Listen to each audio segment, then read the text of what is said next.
Blog Talk Radio.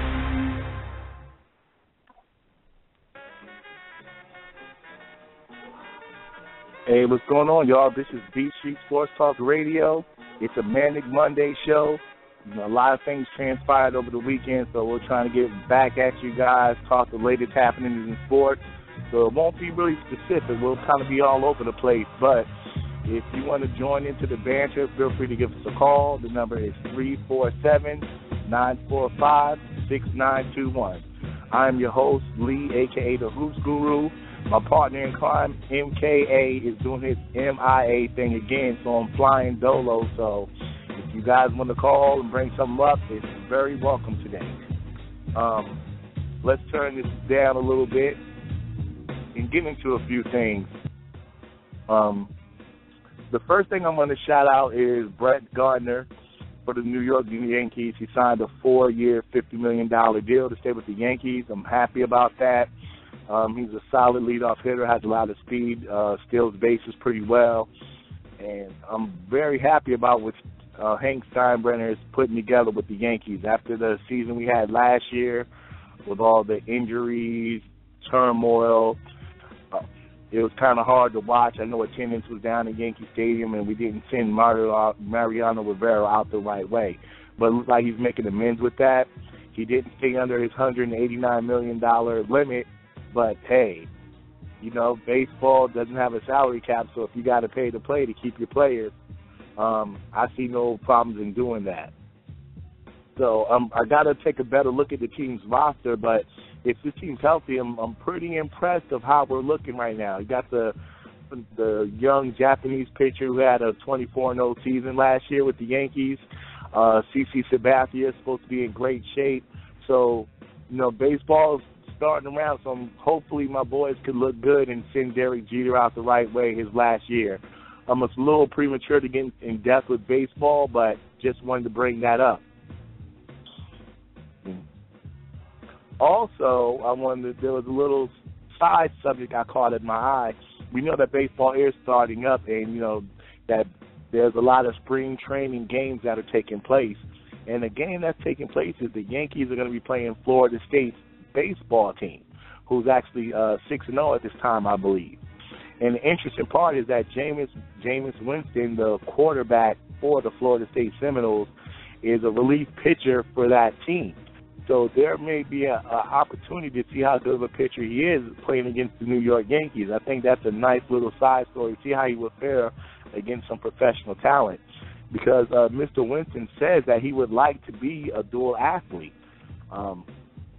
It's probably been over 20 years since we've actually seen an athlete play two major American sports. I believe the last to do it was Dion and Bo Jackson. If there's somebody else, let me know because I can't remember. I think Russell Wilson has that potential, but I don't think he would do it. But I believe he was drafted and was a pretty prolific baseball player as well. But so hopefully he does get the pitch against that. I like to see highlights. If so, I like to hear little stories like that. So I think that's pretty cool. Then I guess another hot topic is Jason Collins made his return to the NBA playing for the Brooklyn Nets. As you know, Jason Collins is the first openly gay athlete to play professional sports in North America. I don't know, maybe in the world, who knows. I'm glad he did it, that we could move past the story.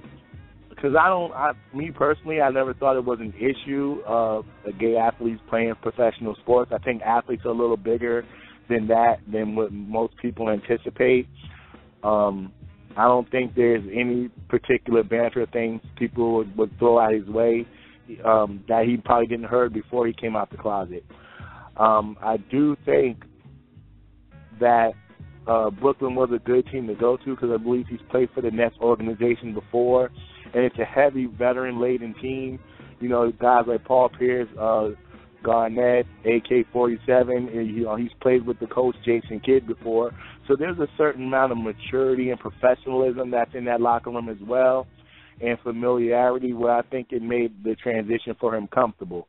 And I don't think this is much of a story, but I mean, I guess for some people it is. I think what's good is that hopefully in the future people won't even have to announce that, hey, I'm openly gay or whatever the case may be.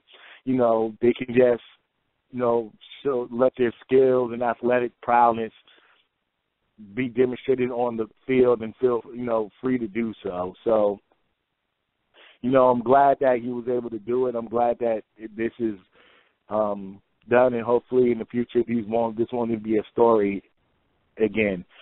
I just wish it was a better athlete than Jason Collins, because, you know, you would like to see someone that was had a pretty strong hold or would have a pretty strong career in the NBA. He's always been, you know, he's a 7-footer, so, you know, they're always going to keep those guys around.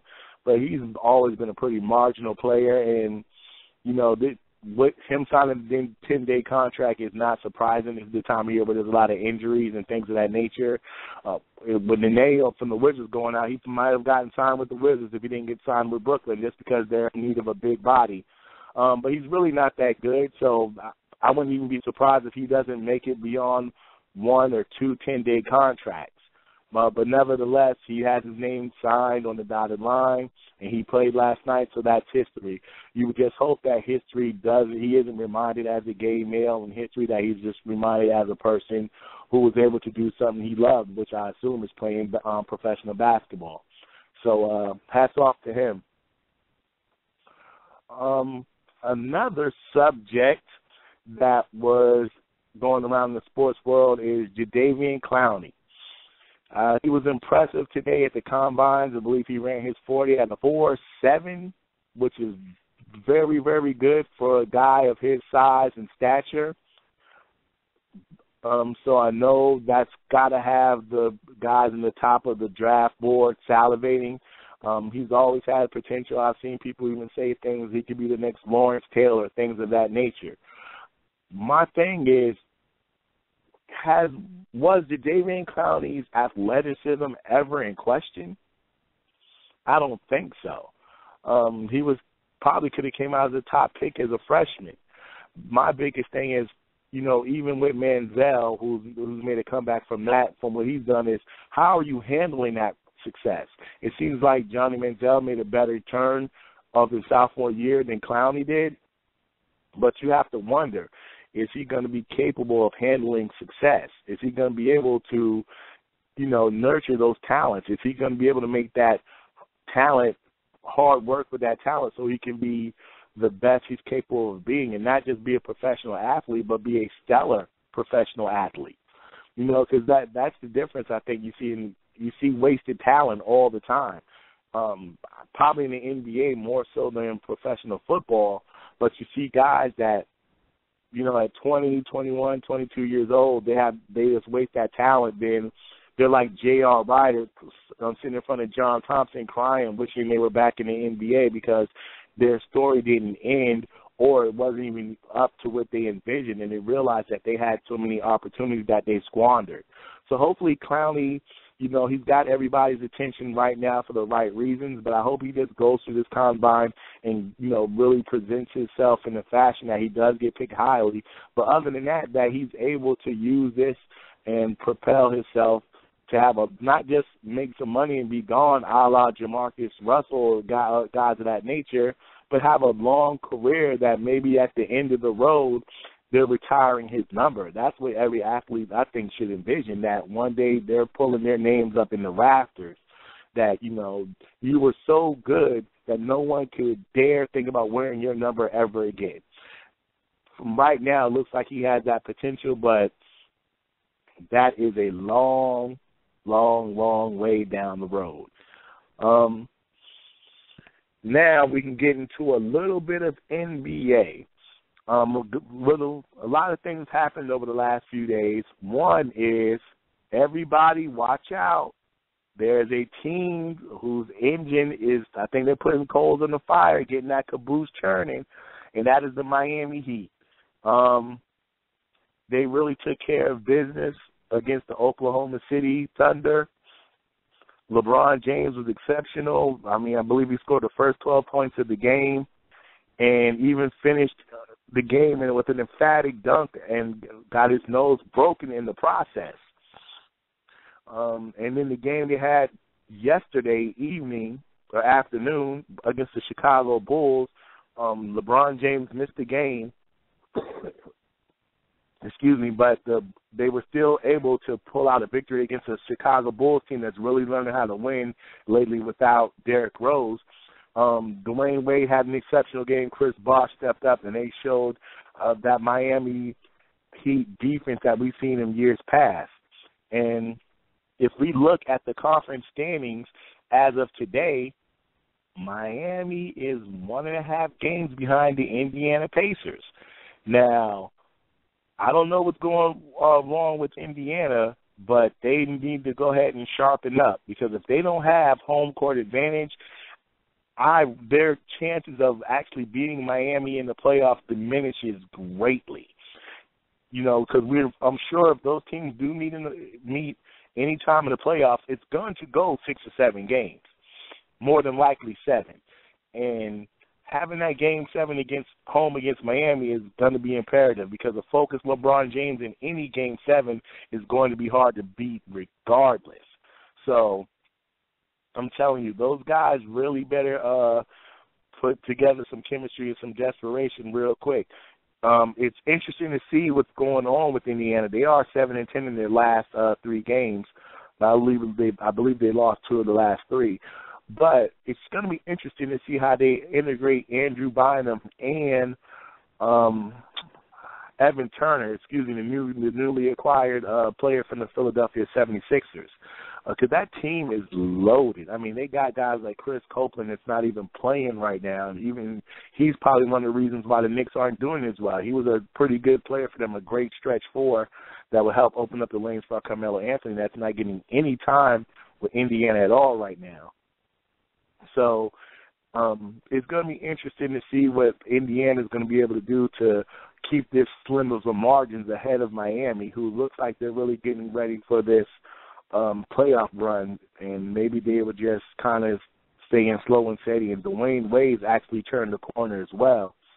So it's going to be interesting to see if he's going to be able to hold this up, or is this his little upswing before he hits a downstream. Another team that's been playing pretty good basketball as of late is the Washington Wizards. They are on a modest 3-game win streak right now. They beat the Cleveland Cavaliers the other night, I believe yesterday night. Good performance. John Wall really outshined Kyrie Irving in that particular game, and always has his good assist totals. I believe he had 12 assists that game. But the downer for that game is Nene, the center for the Washington Wizards, who tied his career high with 30 points, suffered an injury to his knee. I don't believe he tore or ripped or anything of that nature, but it sounds like he's going to be out for 4 to 6 weeks. Knowing the Washington Wizards' history, it's probably going to be 7 or 8 weeks that he's out. Don't want to be pessimistic, but just the history of this organization tells you things. John Wall, I remember, was supposed to be out 8 weeks, and he was out 3 months. Bradley Beal, he had an injury, and it was a lot longer than they told the public. So 4 to 6 weeks, cross your fingers. Anything 4 to 5 weeks would be ideal, but I think it's going to be longer than that. Now, a team that suffers a great injury to a player like Nene, who's an intricate part of their success, is going to need some help. Gortat plays the center well. He can play some minutes, but doesn't have the scoring prowess that Nene offers. Now, the Washington Wizards did make a recent trade by trading their young, unproductive power forward / center, Jan Vesely, to Denver for Andre Miller. I understand the trade because you want to have a quality, steady veteran behind John Wall. But I don't know if Chris Singleton was offered, but it looks now like Jan Vesely might have been the safer play, the loss of Nene. Al Harrington is returning to the lineup after being out for several months, so he can spell some power forward for this team, even though I believe he's 6'9", so he may not be undersized, but he just doesn't have that post presence that Nene offers. What I think the Washington Wizards need to do immediately is get in contact with Earl Clark. Earl Clark is a stretch four that played with the Cleveland Cavaliers, signed with them this year. I don't know the length of his contract, but he was waived by the team, by the Sixers, when he was traded in a Spencer Hawes trade. Excuse me. Now, Earl Clark had a great year with the Lakers last year. He showed a lot of range, showed that he's a decent rebounder, nice all-around game pretty much. I think right now would be a great time for the Wizards to pick him up and add him to the roster. I think he could pay dividends immediately with his shooting touch. I could definitely see him playing some pick and roll or playing on the weak side with John Wall getting open looks to the basket. If Earl Clark isn't a possibility, there's another veteran out there the Wizards may have to keep an eye on, and that's Antoine Jamison. Antoine Jamison was released by the Atlanta Hawks when he was traded from the Clippers on the trade deadline as well. As of right now, I don't believe he was picked up by any particular team. So that's another person that could play the four position with some veteran skills that could hold the fort for this team while Nene recovers. So I'm, going to keep my eyes out to see exactly what takes place with the Wizards and how they compensate for the loss of Nene, because right now, if the playoffs started today, they would be in the fifth position. It means they would do the opening round against Chicago. Ideally, this team, I believe, has the talent to get the fourth seed, but with the loss of Nene and inconsistency, they can drop all the way down to 7 and 8, and you don't want to be in 7 or 8. That's just pretty much an early exit out of playoffs. So it behooves them to find a quality big man to help them keep this ship afloat while they're working to make the playoffs for the first time since, I believe, 2009. I can't be mistaken. And on another note, it looks like Glenn Big Baby is going to reunite with Doc Rivers out in Los Angeles. Not a bad pickup for the price. He can be a good inspirational spark off the bench. He can play some 4 and maybe play some 5, so that means he'll be a relief for Blake Griffin and for DeAndre Jordan. His motor's always good, and he does have a relationship in those Doc Rivers system. So I think that's another quality pickup for a team that's looking to trying to find themselves and gain some momentum as they head towards this playoff stretch for the last, I believe, 25 games. During the last 10 games, the Clippers are only a 5-5 record, so they're trying to work out some bugs and try to show some consistency. Right now, if the playoffs started out west, they would have home court advantage against the Portland Trail Blazers, but they're only a modest 2 games ahead of Portland. So they're also in a situation where they want to kind of hit their stride and maybe catch Houston, who's 2 games ahead of them, for the 3rd seed or something like that. But the big thing you want to have at this particular time is just showing that your team is united, everybody knows their role, and you're clicking on all cylinders, and you're healthy. That's the biggest thing. You really want to be healthy at this particular time of year. But pretty much we're going to keep the show short today. Just wanted to touch base with you guys. Hopefully I'll have some more to talk about the next show as far as the health of Nene. Maybe talk about who they picked up, if they picked up anybody. See how LeBron James comes back from his broken nose.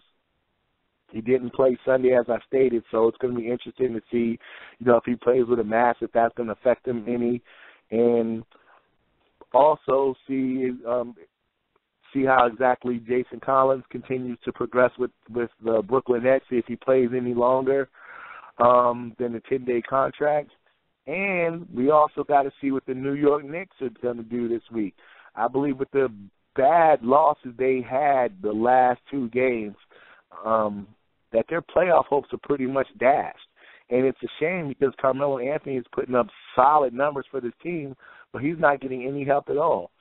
The point guard position is atrocious. Felton is not living up to anything. Bargnani is out, so they traded away some quality players to get him. Tyson Chandler is not the same player he was 2 years ago at all. He doesn't resemble the guy that won the championship with the Mavericks at all right now. And that roster is a complete mess. And they did not trade Carmelo Anthony, so he has full options to leave the Knicks this year. So I want to see if this team responds during these next few games to try to get back on the winning track. Because even though I say they're out of it, technically they really aren't. They're not a mile away out of the AC, but it really looks bad right now. They look like a team that may have thrown in the towel. So it's going to be interesting to see if they can try to make a run and put together something to make some type of attractive offer for Carmelo Anthony as the season winds down. Well, that's all I got for you guys today. Thank you for your support. This is Beat Street Sports Talk Radio. Have a good one, y'all. Peace.